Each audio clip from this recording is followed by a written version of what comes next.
part of the Press Play Podcast Network. Look up in the sky. It's a bird. It's a plane. It's Superman. This is Jason J. Lewis, the voice of Superman on Justice League Action. This is Mark Wade, writer of Superman Worldwide. You're listening to the Krypton Report.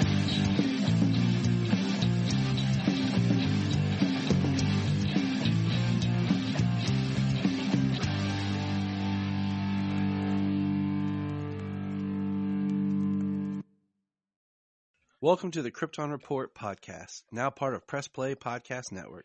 We're dedicated to all things related to DC Comics with a strong focus on Superman and all things Kryptonian. We discuss movies, TV shows, games, and, of course, comics.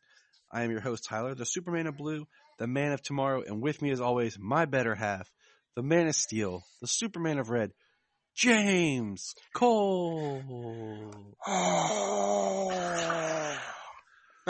Yes. I have arrived. How are you? The people. I'll give it. Gotham is yours. I think it's the greatest Bane voice of all time. I don't care. Mm-hmm. It's so much better than Bomb. They used it for Harley Quinn too, for the animated series. We watched a handful of episodes of that this weekend. It was hilarious. I told Jania that I'm going to download some footage of Bane from Batman and Robin, especially the part where he fights Batman and Robin like on the ice cream thing, and just put the Tom Hardy dialogue over it. That would be excellent. And then try to keep the George Clooney dialogue. It'll be fun. All right, let's jump into some news. Let's see what's going on. All right, Titans Season 4 has started filming. The Batman is in theaters, and it's kicking butt. Over 400 million. Yeah. Let's see. Carrie Kelly has been cast for the Gotham Knights show. So, like we talked about before, it's so weird that people actually want to bring Carrie Kelly as legit when she's an Elseworlds Robin that I hate. But she's being being played by Navia Robinson. And once again, she's African American, replacing a redhead. Not that I care about the race swap. It's just weird when it's the trend of replacing redheads. That's all I'm saying. Yeah, most of DC's redheads have been changed, either hair color or race swapped. Just redheads not getting no love. That's all. So that's going to happen on that show. Let's see. Gotham Knights, the video game, finally has a date. October 25th, 2022. Woo woo. I can't wait. I can pre-order it now. So, that would be cool. It will be cool if we get to play that this year. It will be, considering that we've been waiting 2 years now. I mean, the Arkham games are fantastic, all four of them. I mean, there are certain things in Arkham Origins, story-wise and things, they did an amazing job. I'm still mad they haven't updated Arkham Origins. Like I basically have my PS3 just to play Arkham Origins every Christmas. I was happy when they made it backwards compatible on the Xbox, so I could play it on my Xbox One. See, that's dope. Come on, PlayStation. Superman Celebration has announced that Tom Welling and Michael Rosenbaum will be there. It looks like Rosenbaum will be there the 11th and the 12th. Welling will just be there the 11th. George Newbern is also joining Superman Celebration this coming year. So that's something to be excited about. Oh, yeah. Let's see. Well, hopefully, sometime soon, given some progress, hopefully we'll hear something about that animated Smallville revival in the coming months. Hopefully. Well, I'm still waiting to hear something about Green Lantern Beware My Power, the in-continuity Green Lantern movie that's supposed to be coming out this summer. Right, because there was nothing with Catwoman. The movie sucked.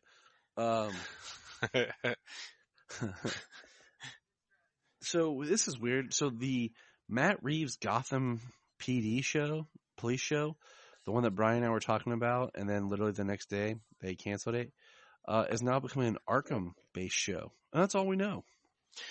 Don't know if it's going to explore the history, if it's going to be like current Arkham, or what it's going to be. But well, yeah. So I'm curious because what we do know about the police show was that it was going to be like corrupt cops and things like that. But it was supposed to be set during year one. Yeah. Leading up to the Batman. Yeah. And like they're like corrupt cops being like what it's like during the rise of Batman. But it'd be interesting if they took that similar concept to Arkham and gave us like some inside baseball, what you will, with the revolving door at Arkham, the way prisoners escape the way they do. It could be very good. Yeah, could be an interesting concept. So I'm on board for it. Of course, they officially greenlit the 2-series Penguin show. That's kind of a duh. And then last but not least, we got a like 1-minute trailer for Super Pets. That's all Batman and Ace focused, which was adorable because we found out Keanu Reeves is going to be Batman. Yeah, his voice is perfectly, and the teaser trailer is really cute. Them both kind of revealing themselves and how they do what they do, and kind of like a little origin tale between the two, and then they dog and master have a little puppy snuggle time.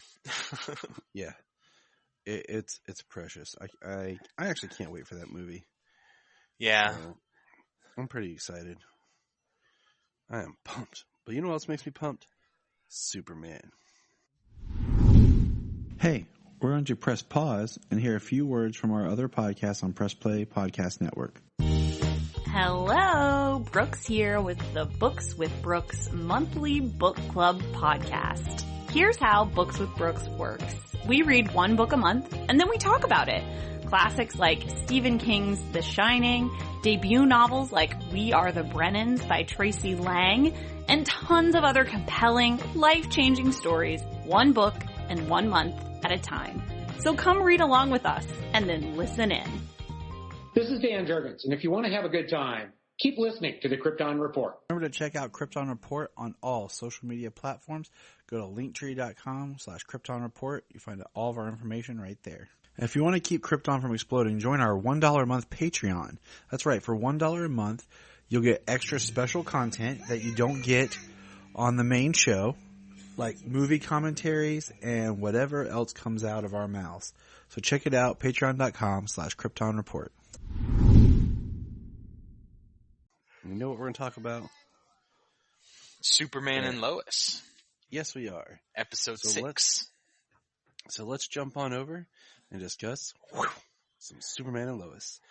Episode 6. Tried and True. Directed by my childhood crush. Yep, Amy Jo Johnson. And probably a whole generation of men's childhood crush. The Pink Ranger. She directed this episode. I still don't think if she was ever at a convention, Jania would let me go. She'd be like, nope, nope, lockdown. I'd be like, what? She'd be like, I don't even care, Tyler, stay home. I'm like, dang. Yeah, that'd be rough, though. I'd be like, but Brandon Routh is there, too. I don't care, Tyler. I think she's coming. Yep, she is. Jania, hey. I was going to say, is she on your list? I was just telling James how if there was a convention and Amy Jo Johnson was there, you'd probably lock me down and wouldn't let me leave the house. Oh my goodness, I don't care if you leave me. See, she knows I'm not a leaver. That's what the list is for. Shh, we don't talk about that. Right. But anyway, this episode, dude, this episode was sweet. Yeah, I really did like this episode. I even got a little summary made up for myself. Okay. I was gonna say the one quote that I saw that Amy posted was that she shot it and wanted to focus it as if it was a movie in itself. And you can kind of see that, I feel. So go ahead with your summary. After Sarah's quinceañera, Lana contemplates her family's future and her marriage to Kyle. Lucy visits Smallville with her dad to try to reconnect with her sister Lois. John is the starting QB, thanks to XK, and gets caught lying to Jordan. With Bizarro imprisoned at the fortress, Anderson's distrust growing, Superman seeks out the amulet to destroy it. Anderson, what a D. Oh my God, what a D. And you basically fill in any D word will suffice for that guy. What a Richard. But my dad used to say a Richard cranium. Nice. That was our code. It was sophisticated insulting. Exactly. That's how we roll. But dude, when it comes on and the episode starts in basically Bizarro world. Yeah, it's got a red sun. And we see him pick up the helmet and he basically flew through something in that suit to get to the mines. We see newspapers, family photo. We don't see John or Lois. Yeah, they're ripped out and scratched out of the photos. All you see is Jordan and Clark. It was weird. We see him fight soldiers, which was awesome because that gets echoed later. Yeah, but, and when they were fighting him in the hallway, they had yellow sun lamps to weaken Bizarro in that hallway as they attacked him. And what's crazy, it's Bizarro, but no one else seemed to look like Bizarro. No, because we got a Lana scene there. She was wearing the Talro crest. Yep. She was wearing his family crest. And she was apparently a Superman, one of the Supermen of America soldiers on the Bizarro Earth. So basically, they're just saving budget, and they put her in one of the Supermen of America costumes and peeled off the crest from Tal's costume and threw it on there. Seems something like that, yeah. Like they've done on The Flash. Yeah. Where they've just shuffled suits. But no, it was pretty cool. So it was, he flies up and it's like a portal. Well, after he fights, he goes to and sees Allie. Allie Alston was at the DOD office, like Anderson's office, but on that Earth. And he took her pendant. And yeah. I think that had something to do with him breaking through, coming through. That's what I was going to say. He flew with the pendant, and yeah, it was great stuff. Yeah, we find because we learned that we learned Allie Alston's place as the Inverse Society, right, and that the two pendants together, you have God powers. Yeah. Something we learned about the Bizarro was he said the XK weakened him, and I called that. Yeah. It was trapping him in the mind because it was weakening him. I guess he was lucky he came through with the containment suit, right? Yeah, it means how smart he was coming through in the suit. Yeah. And we find out that Anderson has the person he reports to as Hardcastle. I don't think we've ever heard of Hardcastle before. Did we ever have Lang report to General Lane report to a superior? Yeah. Yeah, no, none that I can think of. I mean, yes, he reported to the president and stuff, but he didn't have anybody come down like Hardcastle came down on Anderson. And she was like, 20 years he worked with Superman and not a problem. And in 6 months, you've alienated our best defense. Yeah. He's like, but yeah, tool bag. And he just continues to be even more of a tool bag as this episode goes on. He's like a whole hardware store. So then we have Jordan talking with John and like breathing heavy, training together. John drops his inhaler. Jordan sees. And then my favorite part of this episode is Clark is finishing packing the boys' lunches, and their bags have gotten bigger. And I even point out to Jania, look how much bigger those brown paper bags are this season. Them boys got to eat. Oh yeah, growing teenage boys. One is still playing football. He needs that food.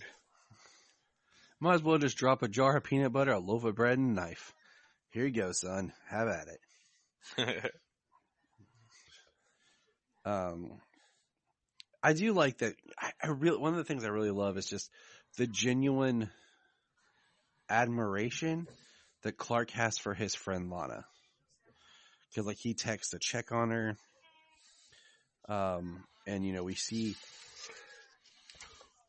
Lana with Sophie and Sarah. And was it me? Did they change the actress that plays Sophie, or did they age her up? She looked different. Or I'm just not used to seeing her, so I didn't know what she looked like. I just think you're not used to seeing her. I'm fairly certain it was the same girl. She's just not, you know, she was so sparsely used. She was always at the grandmother's house or something. That's what you do with your kids. You just drop them on grandma.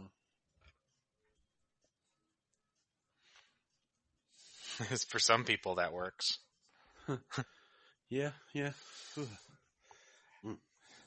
But anyways, I was like, they have another kid. I almost like, they should just write Sophie off the show.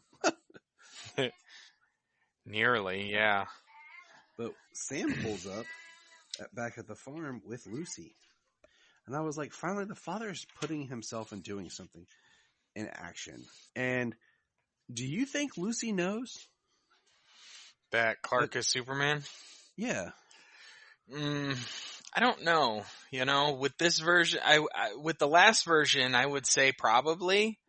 But with this one, I'm not so sure because she seems very, very distant from the family. And just, yeah, she just doesn't seem like she would be in the inner circle of trust most of the time. Lana or Lois certainly doesn't have like the highest the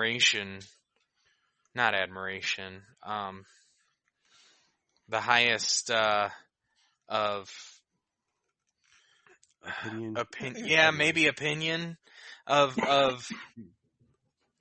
Lucy, because the way she says that she always finds her way to people like Allie, who promise things and, you know, never deliver or are toxic individuals. It's really heartbreaking. Just their sisterly bond, like that's one thing I love about this episode is you see them actually like Lucy as family, like with the boys, want to know about football, and then her and Lois really, you know, having a good day together. But there's always that tension of like, okay, when's this going to end? When's it going to be the one time I say something and that's it? Yeah, like it's always hanging there. Well, I mean, you know, it comes up because she talks about your friend saw it, your business partner saw it, and she's like, she saw it against her will. She was drugged. Yep. And meanwhile, Alora's mad. She knows it's not true. She's like, come on. Yeah, she's grumpy. She's on Lois's side, you know? But meanwhile, Sam's getting chili dogs. So this should tell you as a dad, never leave to get chili dogs, man. Right? Let your kids argue, but stay there by their side. I like the idea when they talked about jumping back, we're at the funeral for the SOA, not Sons of Anarchy, Superman of America. And Superman is there, and Anderson gets slapped in the face by the one soldier's mother. Classic. Yeah. I mean, granted, you know, he got slapped in the face by a mother, and Superman kind of just stood by because he didn't answer that he had Bizarro or anything until afterwards. Right. I mean, he's trying to communicate with Anderson, but Anderson don't want to listen. Yeah. He doesn't want to listen. And the thing that really pisses me off about Anderson in this is Superman is telling him and saying that we need to talk and everything, that he needs to get rid of the amulet. And that, and then he hears the avalanche happen and he rushes out to save the day. And he's like, he'd never tell me anything. And then he finds out what happens, that he went to save a small village in Russia from an avalanche. And then he's like pissed off because he didn't tell him he went to save a village from being destroyed. Like, what does that have to do with anything? It doesn't have to do with like, he doesn't have to inform you on what he does and where he goes to rescue people, especially intervening in a natural disaster. It's not like he's intervening in a military conflict. I loved that scene. Yeah, that scene I watched the whole thing. The 2 times I saw that, I was like, man, you were a douche. I love Superman and like helping people and speaking their language. We're gonna hold off on one thing. We'll come back to it.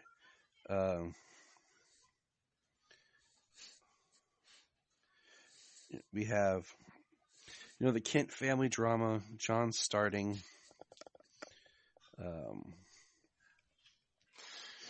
Lucy's excited about football. They're at the game. Oh, you're fine. See, I'm coughing too. I'm still alive. And they're all like, building up to go out on the field, and Clark, he sees John, and John takes a hit at his locker, and it's sad, he wins, of course. Yeah, like we'd seen him get certain things, like certain abilities and stuff like that with his, with it hitting the inhaler. But here during the game, he's got like super fast perception. He's got precision passing. Like, the stuff he hits is like next to impossible for the pro, let alone a high schooler. Mm-hmm. Yeah, it's a little fishy. Yeah. But my thought is, if John's doing XK, can Green K affect him? Because Jordan learns of the inhaler and the drugs, but yet Jordan can't put together who he's getting it from. Right. Well, one of the things that kind of gets me about it is, they don't really go into the fact, like he doesn't even contemplate the fact that he's half Kryptonian. Like, what is XK even gonna do to him? Right. It seems like everyone who takes it gets like one power, and it seems like Jordan's manifesting multiple powers. Right. Well, it's kind of like Jordan. Like Jordan, he was like the emotional teenager, and he kind of like manifested his powers like mutant wise, kind of a thing. And Jonathan hasn't had that trigger yet. So like, it's like latent. It should be like in him somewhere if it were to come out at all, but it's kind of like the XK is forcing it to come out, and he's getting all of these different powers. And it's not like that. It's not like a human where the person gets strong and fast. but they're not going to be Superman level. But you give Kryptonian this, and his Kryptonian powers come out, then like that's a totally other level than just a superpowered human. Mm-hmm. So yeah, I mean, it's like they're overlooking that factor, but we'll see. Yeah, and they find out Jordan finds out in the stands because they find out that Timmy, his mother, found the inhaler, and that the police are now involved, and that, more than likely she's probably keeping him off the team. He's no longer allowed to play. But that's when Jordan finds out that John lied to him earlier about the inhaler being his girlfriend's. Candace? Is that her name? Candace, yep. Yeah. Candace, the drug dealer. Couldn't have used the character that's father was a criminal in Central City. We had to drop her and create Candace here. So, whatever. And then, of course, Clark has to leave in the middle of the game. He's got a stomach ache.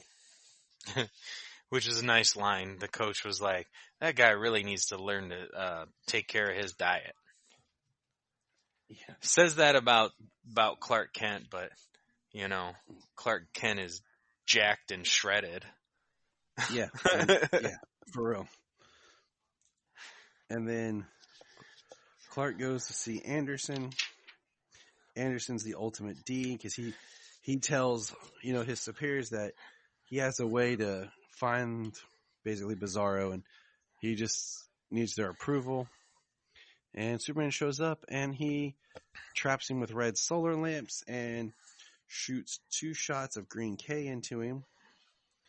And Superman starts fighting back in the same parallel way that Bizarro fought soldiers at the beginning of the episode. It's reversed, and the way that the fight is, like when Bizarro threw people left, Clark is throwing people right. Mm-hmm. And when the guy comes in and he like knees him and throws him against the wall, the guy came in from the right, where with Bizarro he came in from the left. And then, of course, they have the red solar lamps instead of the yellow. It was really cool to watch. And Superman's, arrested for treason based on Anderson because he's a prick. Yeah. Superman's had a working relationship with the Department of Defense for 20 years, but they're going to arrest him for treason now. Because he's not telling Anderson exactly what he wants. Yeah. And so that wraps up Superman, but let's jump back to, here's a question I pose to you. Do we like the path they're taking Kyle and John down in the show? Are we digging what's happening? Because like our good friend Levi said, it seemed like we liked Kyle. He was doing good. He, last season he wasn't the stereotypical dude, and then all of a sudden, no, he was. They just saved it for this season. Right. I mean, I don't know. I don't hate it. I mean, they did discuss how they had a few hard years there. And things kind of turned around a little bit after Sarah's accident. And then it started turning around more when we saw season 1. Mm-hmm.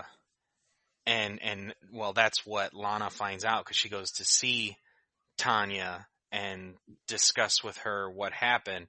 And she finds out that Kyle ended things after Sarah's accident. That he was there for his family and his children, but he didn't pick Lana and their marriage first.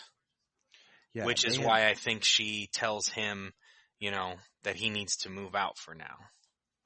we find out that it ended 2 years ago, and that they were. So Lana and Kyle confront each other at the house. She asked him how long it went on. He said 6 months. And she asked her if she was ever in their house. He said one time. Then she goes and talks to Tanya herself. And after getting advice from Clark. Yeah. Because Clark would say, want to know how long, the circumstances, because he said when Lana asked him if Lois had ever done it and if he could trust her again, he said, if I was going to be with her and work on things, I would have to. Yes. Which is the only real response. If you're going to try and make it work, and this is real life too, if you're going to try and make it work, you have to offer up that trust again. It may take time, but it's true. Exactly. And then Tanya says it was 2 years ago, Sarah's accident, and the episode ends, like you said, where Lana comes to Kyle in the farmhouse. The firehouse. Yeah, same place. Firehouse, and tells him he needs to move out. Yeah, she says you can get your stuff after the kids have gone and just make sure my car is not in the driveway. And Kyle Cortez is not having a good time. No, sir. But yeah, that was that episode. Tried and true. I liked it and I hated it because I hate Anderson. But I think that's the point of the character. I think so. He does a very good job at being very, he's very one note, very, have we seen this guy in just thing that we like? Or is he always the ultimate D? Well, I mean, I haven't seen him in that much. I haven't watched Teen Wolf yet, and you guys said he was a D in that too, right? Yep. He was a big Richard there too. Yep. And we think we saw him in The Dark Knight Rises. Yeah, he was on the cast list. So, but yeah. Go find him in that good old Teen Wolf and you'll be surprised. But hey, that's where we're going to put a pin in it for tonight as we struggle to try to feel better. Let us know your thoughts on everything. And we look forward to more and more wonderful DC content, especially with all the movies coming up this year. So remember, look up in the sky. We just want to say, if you've enjoyed this podcast, please check out other podcasts on the Press Play Podcast Network. But also, if you love Superman and DC Comics, please listen to the following: The Last Sons of Krypton, Superman the Animated Podcast, Holy Batcast, The Geek of Steel, Digging for Kryptonite, The Aspiring Kryptonian, The All-Star Superfan Podcast, and Superboy the Legacy Podcast. Enjoy.